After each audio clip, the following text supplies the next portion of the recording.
Okay guys. Agreement. За өнөөдөр таадад changing the state delivery буюу нөгөө CIST гэдэг байна шүү дээ. Тэрийг арилжаан дээр хэрхэн ашиглах вэ гэдэг талаар орно.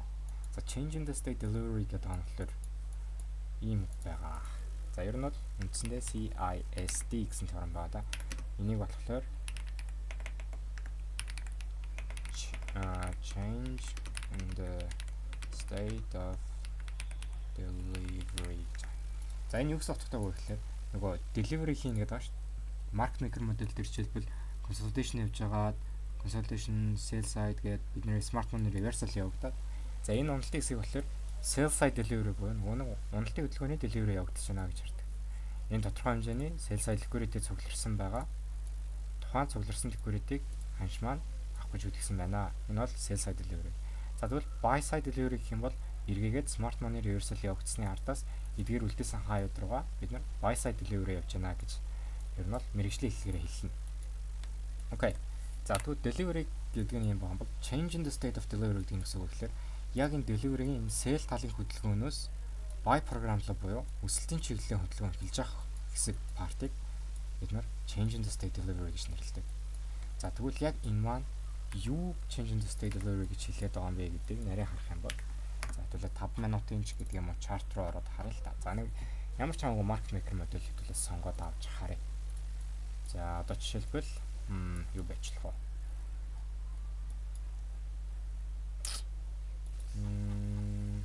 Алиг гэж авах үед л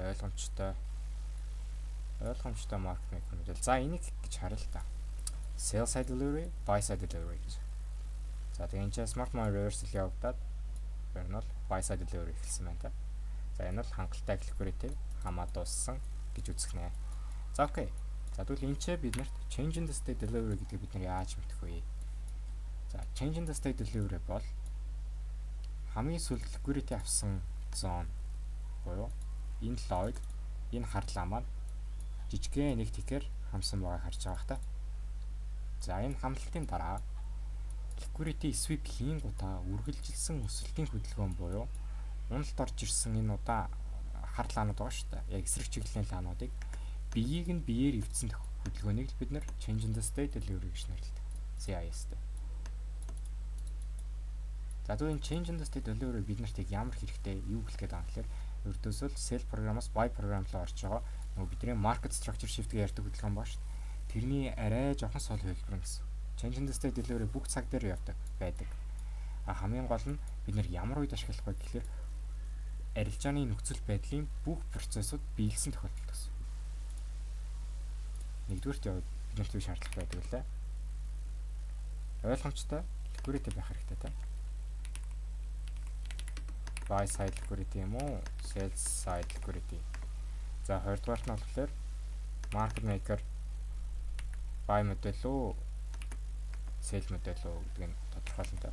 Гуравдугаарт болохоор time based liquidity sweep гэж байгаа.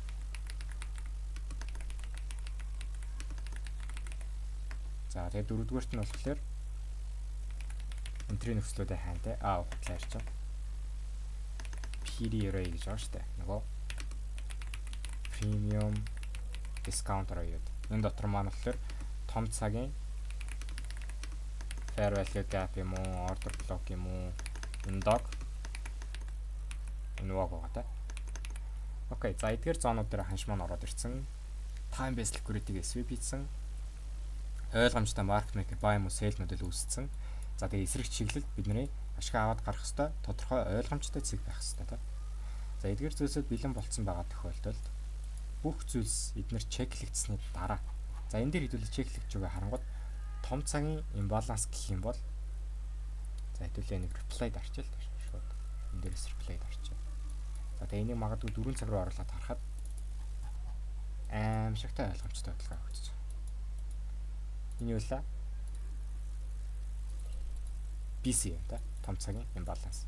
BC-тэй зэрэгцээд биднэрт breaker бас байна та. Энд дор failure хийсэн. За failure-тэй, breaker-тэй, fair value gap-тэй. Gap-ын дотор бид нар яасан? Liquidity, time based liquidity sweep хийсэн байна. Энэ нэг өдрийн daily-гийн дооцог буюу бас time based liquidity-тэй Нэлийн хүчтэй sell side хамаад change in the state 5 минутын дээр хийсэн байна. За одоо тэнгууд энэ дээрээс бид нар market maker buy model sell model гэдгийг тодорхойлоход айгүй амархан болчихсон. Ингээ харах юм бол ийм жижигхэн ч биш. Нэлээд том market maker buy model харагдаж байгаа гэсэн. Ингээ харахлаа. Хамаа sell side одоо энэ чанаас buy side нь очирч байгаа. Нас хоёр тарагдаад байгаа. Buy side ингээд харагдаж байгаа гэсэн. Sell side, buy side. За тэнгууд нөгөө market maker моделийн original consolidation магадгүй энэ хөдөлгөөн байж болно. Эсвэл энд байж болно. Энд байж болно да.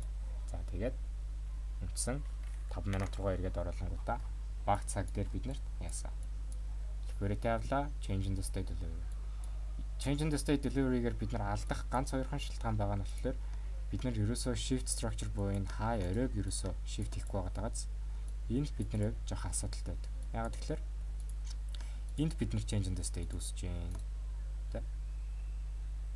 Энд бид нар change in the state үүссэн байна.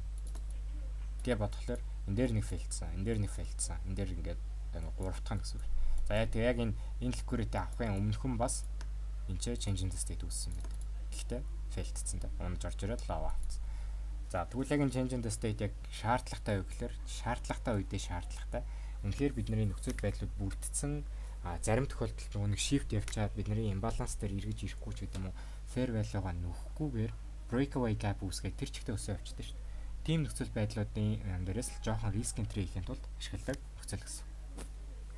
За одоо тэгвэл change in the state хүлээлээ. Энд дээр яасан. Бид нар шууд market structure shift бол энэ хаяг идэж чадаагүй. Гэхдээ change in the state үүссэн. Тэгвэл энэ дээрээс би яах вэ? Change in the state үүссэн чинь баярлж андаарлаа. Swing low хаад. Нэлээд том stop loss. Энэ болохоор нөгөө манай Tanya Trades гэдэг байгаа шүү дээ YouTube-тэй. Tanya-гийн ашигладаг арга барилаа байгаа байхгүй яг энэ төргийгт. Shift-ийг үүсгээд юм уу эсвэл change in the state үүсгээд арилж андардаг. Тэгээд тодорхой хэмжээний SMT байвал бүр сайн гэдэг. За тэнгуутаа эхний таргад хамгийн ойрхон accumulation high гэдэг юм уу? Магадгүй тухайн өдрийн liquidity өмнөх өдрийн high гэдэг юм уу? Тухайн өдрийн high гэдэг юм уу бид нар low hanging fruit руугаа таргаталж болно гэсэн. Заавал олон хоног барих шаардлагатай. Тэгээ үндсэн delivery vital руугаа явчихдаг аа. За зайлшгүй бид нарт liquidity авсан байх шаардлагатай. За нэг 15 минут руу харчихъя. Угаасаа 65 дээр ирсэн юм шүү дээ. Үгүй юм. Одоо 15 болж байна. За энэ бол change in the state of delivery. Ингээд бидний ихний таргет биелжлээ тэ. Easy. За энэ дотор магадгүй бид нар Лондонгийн high юм уу Asia high дээр liquidity-гээ partial-та таачж болно. Угаасаа 600 пипний арилж хэдүүлээ. Ингэж удаан барьж чадахгүй. Дээрээс нь чи шөнийн PM session дээр явсан хөдөлгөөн байгаа даа. Зүрл яг л ерөөсөө ийм easy move гэсэн. За энэ change in the state-ийг sell талдаа яаж ашиглах вэ гэхээр бас ялгаа байхгүй. Бид нар market maker sell модельээр арилжаанд орж байхдаа тодорхой хэмжээний liquidity авахулсны дараа энд buy side авсан байна. Buy side авсны дараа өсөлтийн цагаан candle-уудыг доошо body иживцсны ардаас бид нар энэ change in the state үүсэж байна гэж хараад change in the state-ийн ардаас бид нар шууд sell програмд шилжиж болно гэсэн. Sell програмд шилжих юм бол бид нэр ойрхон target low hanging fruit хамгийн ойрхон low range гэдэг юм уу, Asia low гэдэг юм уу, Bali London low range гэдэг. Ядаж нээгэрсэн 2-оос дээш л илүүтэй л арилж байхад easy авчдаг аа. Ерөөсө хол шунах шаардлага байхгүй. Ойлгомжтой да. За тэгвэл time based liquidity хэдүүлээ бүр сайжруулъя гэх юм бол одоо нэмэлт нэг тип өгье. Ямар ч тохиолдолд бид нэр өсөлтийн хөдөлгөөнд орсон энэ өсөлтийг үргэлжлүүлэхийн тулд бид нэр Fibonacci-га татдаг те.